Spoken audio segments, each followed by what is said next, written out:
Coming up, fire forces out 40 dozens of people without homes in Maryland and in D.C., but caused one of them to break out in Montgomery County.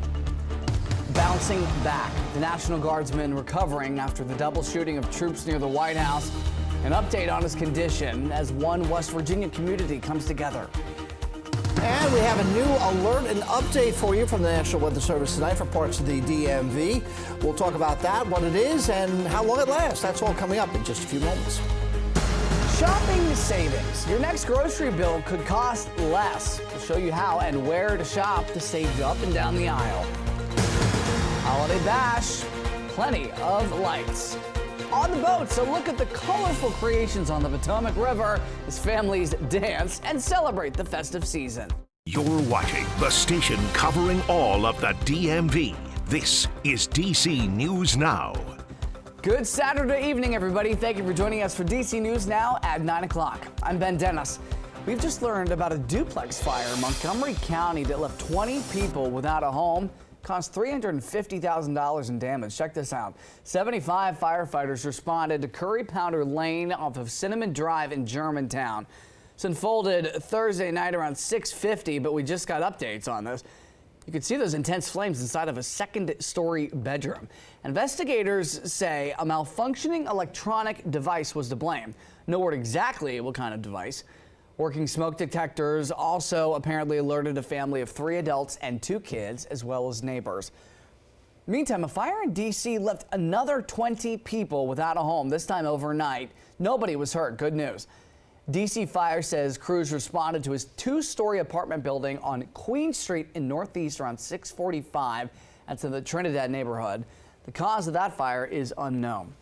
Into the district, police say that a man was found shot and killed inside an apartment near Union Market in Northeast just last night. They say shots were fired after 8 o'clock on Morse Street. That man was reportedly found shot several times. He died on scene. Police say he has been identified as 20-year-old Roy Lee Bennett Jr. No word on any arrests, but police say they are looking for 4 to 5 people who ran out of the building. All right, much more local news in a moment.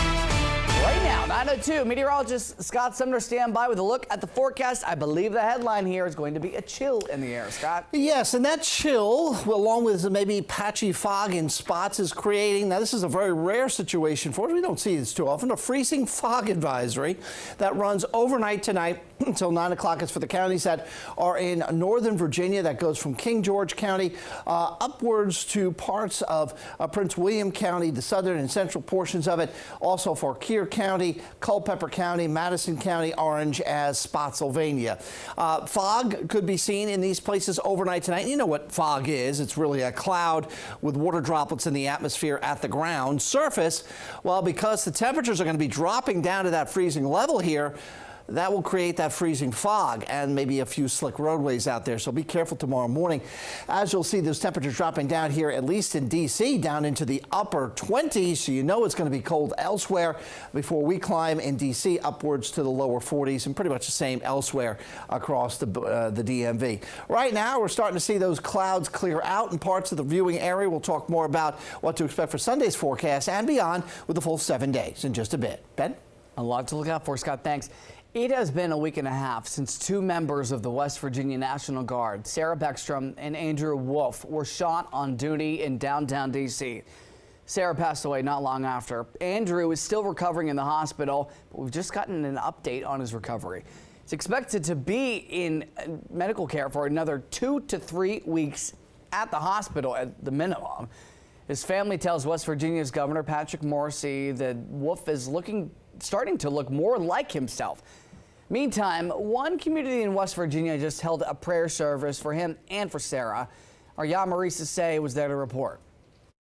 It just feels wholesome to know that our community can come together in a situation like this. The bleachers at Musselman High School were packed for a moment of unity. People held hands, bowed their heads, and prayed for 24-year-old Andrew Wolf. It was uplifting. It really was uplifting. Wolf and 20-year-old Sarah Beckstrom were shot ambush style just blocks away from the White House last Wednesday. Beckstrom passed away on Thanksgiving, and people made sure her name was spoken with love while also praying as Wolf's condition continues to improve. Just coming together and lifting his name up to God to continue the praises as he's healing, and then just letting Sarah's family know that we might not be their community, but we are their community, and supporting her as they go through this with her as well. For Nicole Caboche, whose son and nephew are close friends of Wolf, being here wasn't even a question. As a mother of a service member, I just know that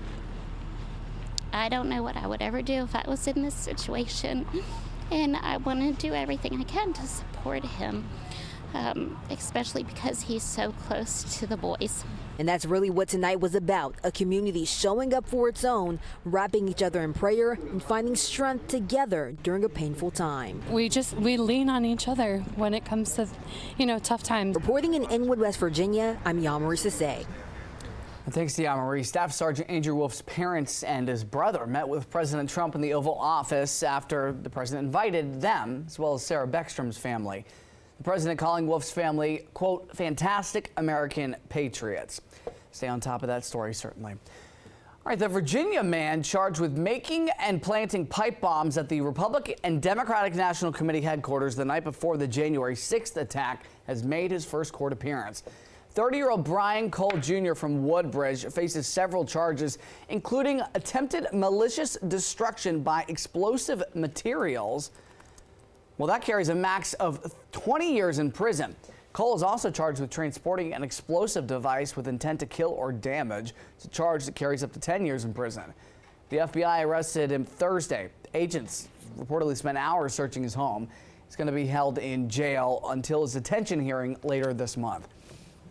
We've learned that the National Park Service has removed Juneteenth and Martin Luther King Jr. Day from their list of admission-free visits into certain parks. Other dates have changed too. The move comes after the Interior Department, which oversees the National Park Service, moves to increase the price of admission for international visitors.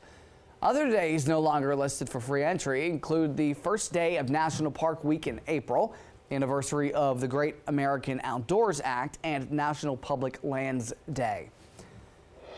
For the first time ever, the World Cup will be hosted by 3 different countries. This includes the United States. This is the largest field ever of participants at the World Cup. 48 countries will participate next summer. In 2022, there are 32 countries. With the draw now in the books, we know which teams the U.S. men's team will play. That includes Australia and Paraguay when the tournament starts in June. Now it's like we start to play. We start today. We are excited because I see you can see what is going on in this amazing sport that is soccer and football, but it's massive. It's massive. It's the most important event in the world, and that sport is massive. It's the biggest sport in the world.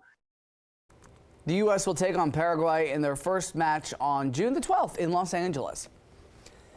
The DMV is illuminating in holiday displays and events. This includes in Bethesda today. Families got into the Christmas spirit where Stephen Cohen unwrapped all the excitement.